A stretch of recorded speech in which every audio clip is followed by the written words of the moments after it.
sambi kala dina bena saking dilai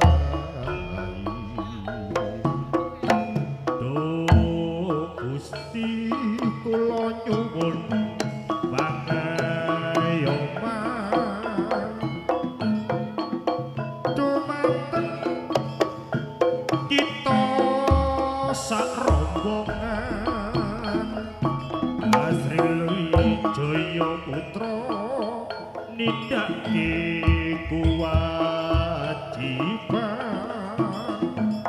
menghibur para kadang bersawan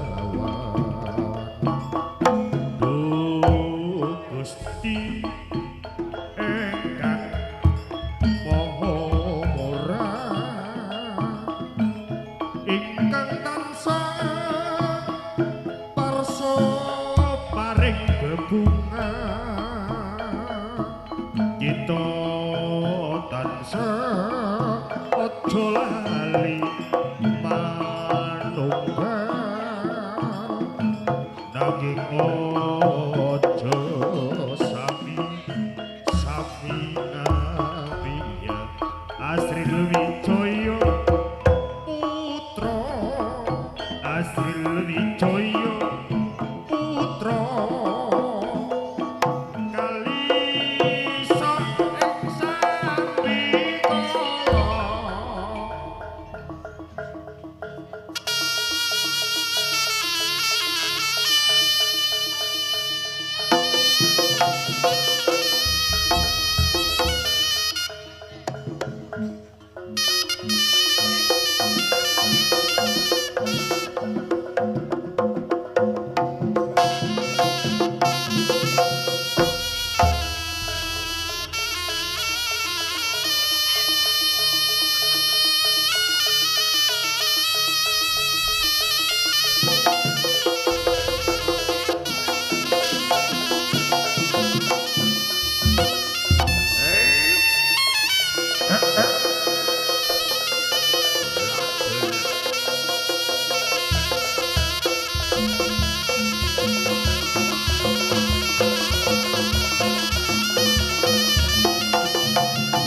sampun paripurna.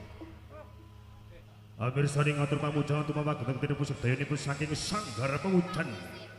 Dengkar saking panjenenganipun sing pangrisan pangkat rujuk ingkang sasana pagelaran Jawi. Ingkang kalih wonten panjenenganipun kalih wander risan bapa gemobat gemabit sakucak areng gedene. Kadya kang kalubuk bebasanipun dipicutake bumi sigrak merapak gunung jugruk segara kang bakal asap bayune. Apa manis sadedeke para manungsa kang bakal ajeng panjenenganipun kang bedhah kawat cenandra hadit bakal kinubur kala buru wah raka Asril Wijaya putra original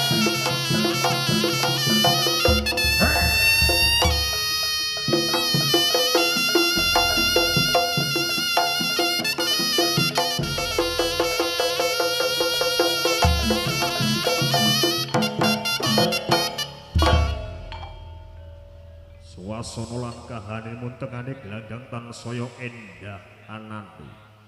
Kukuse duka kang gumelung. Kang arum gandane seka gadhog kadhenipun sang utawis sang bapa jumangkrah bijil kang saking sasana pagelaran. Sanggar pamujan kari dening para kang kataruna atmaja angbabyar liyane. Lumabrah tumuju mring tengane glanggang banjur lungguh sila. tumpang ngadhep kiblat mauji mring Gusti kang mrebeng dumadi ya Gusti kang Maha Kawasa. Raka Asri Wijaya.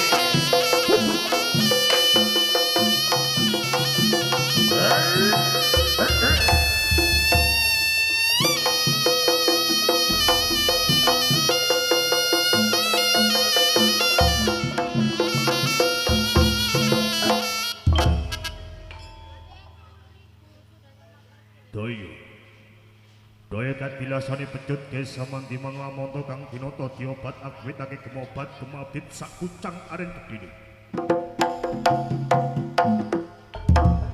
Madene berkang prorisan kang mandheng puncak kunjuk ing grana anut jroning kayu kang mati beda mati kang urip beda urip awung kang layap nglayupi kang semepang ngerasa jatine menteri salebapa. Mandhapipun saking kang goro-goro kang guritna giri-girine. Kalelur saendra ing bakono geger para aksara kang para aksara kang para widodara widodari kang para dewa dewi peteng jleger ing babar pangayoman.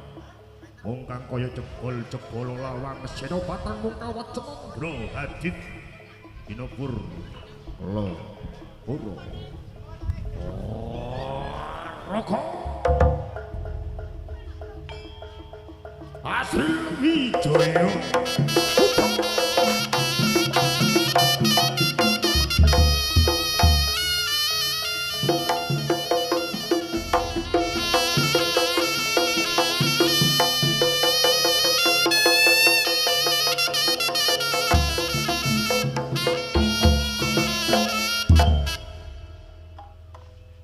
Bebasanipun lan dipun saking kang mandhap nipun sapa kang becik tumindak ing bakat nek sapa kang ala tumindak ing bakat terus sapa sirna bakale kena cilaka.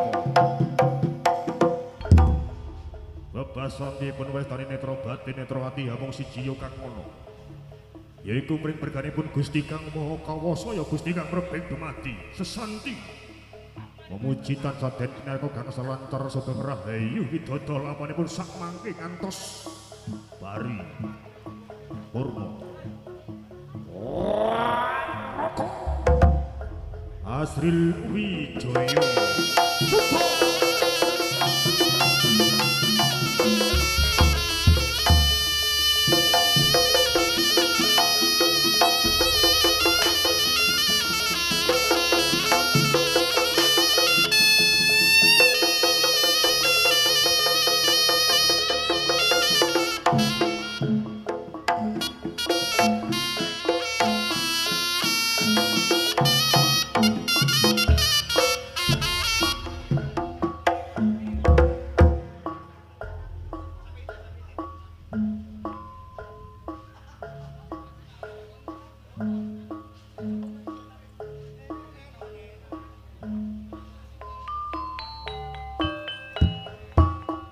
Nunjih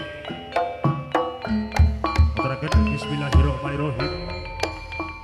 Assalamualaikum warahmatullahi wabarakatuh. Nun